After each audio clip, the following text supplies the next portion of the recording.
ഒമൻ നസ്രു ഇല്ലാമിൻ ഇന്ദില്ല, ഒരു സഹായം അള്ളാഹുവിൽ നിന്നല്ലാതെ ഇല്ല. പരിശുദ്ധ ഖുർആൻ. വഹാബി അറിയുന്നു അങ്ങനെയല്ല, ഭൗതികം വേറെ അഭൗതികം വേറെ. യഥാർത്ഥത്തിൽ ഇതല്ലേ പിഴച്ച വിശ്വാസം? ഒരു ഉപാധിയില്ലാതെയാണ് ഖുർആൻ പറഞ്ഞത്, ഇയ്യാക നസ്തഈൻ, നിന്നോടാണ് ഞങ്ങൾ ചോദിക്കുന്നത്. നമ്മളിപ്പോൾ ഒരു പനി വന്ന് ഡോക്ടറെ കാണിച്ച് പനിയൊക്കെ മാറിയാൽ മുഅ്മിനായ മനുഷ്യൻ പറയുന്നത് അൽഹംദുലില്ലാ. ആ അലിഫ്ലാം അവിടെ ഇസ്തിഗ്റാഖിന്റെ അലിഫ്ലാമാണ്. സർവ്വസ്തുതിയും അള്ളാഹുവിനിക്കാണ്. ഇതുപോലെ ആര് നമ്മെ സഹായിച്ചാലും അതെല്ലാം അള്ളാഹുവിൽ നിന്നുള്ള സഹായം അവരിലൂടെ ലഭിക്കുന്നു. ആ സഹായം ലഭിക്കാൻ അവർ കാരണക്കാരായി എന്ന് മാത്രം. ഇനി വഹാബികളുടെ പ്രശ്നം മരിച്ചവരോട് എങ്ങനെ ചോദിക്കലേന്ന്. യഥാർത്ഥത്തിൽ മരണത്തോടുകൂടെ പൂർണ്ണമായി നശിക്കുമെന്നുള്ള വിശ്വാസം മുസ്ലിം ലോകത്തിനില്ല.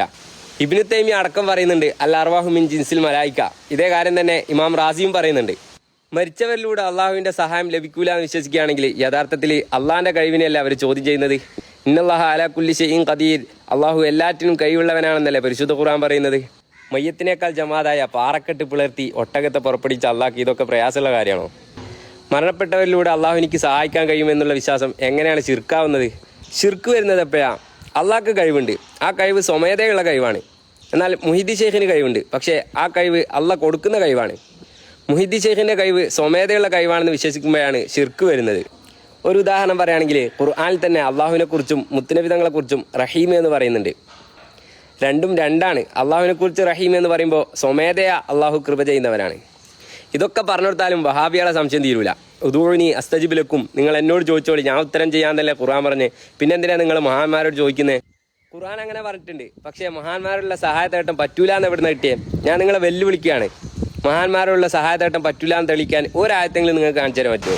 മാത്രമല്ല ഖുർആൻ നമ്മെ പഠിപ്പിക്കുന്നത് ഇന്നമാ വലിയുക്കുമുല്ലാഹു റസൂലുഹു അല്ലദീന ആമനു, നിശ്ചയമായും അള്ളാഹുവും അവൻ്റെ റസൂലും മുഅ്മിനീങ്ങളും നിങ്ങളുടെ സഹായികളാണ്. വഹാബികളുടെ അടുത്ത ചോദ്യം, മുത്തുനബിക്ക് മുന്നേ ഒരുപാട് പ്രവാചകന്മാർ കഴിഞ്ഞു പോയിട്ടുണ്ടല്ലോ, മുത്തുനബി തങ്ങൾ ഏതെങ്കിലും ഒരു പ്രവാചകനോട് സഹായം ചോദിച്ചിട്ടുണ്ടോ?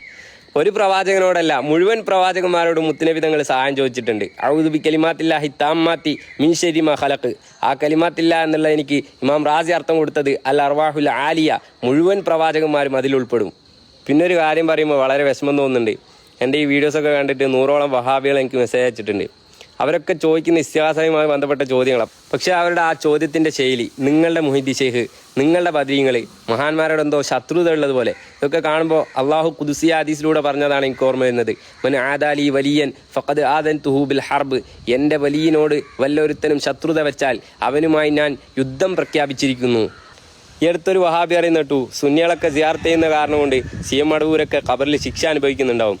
എത്ര അപകടം നിറഞ്ഞ വാക്കാണ് നിങ്ങളത്. ഹബീബായ മുത്തുനബി തങ്ങളെക്കുറിച്ച് കൂടിയല്ല അത് പറഞ്ഞത്. ഇതൊക്കെ കേട്ടെടുക്കുമ്പോൾ നമുക്കും കൂടിയല്ല അതിൻ്റെ കുറ്റം കിട്ടണേ. ഗീബത്ത് പറയുന്നതും കേൾക്കുന്നതും തെറ്റാണ്. അത് മഹാന്മാരെ കുറിച്ചാകുമ്പോൾ വൻദോഷത്തിൽ ഉൾപ്പെടും.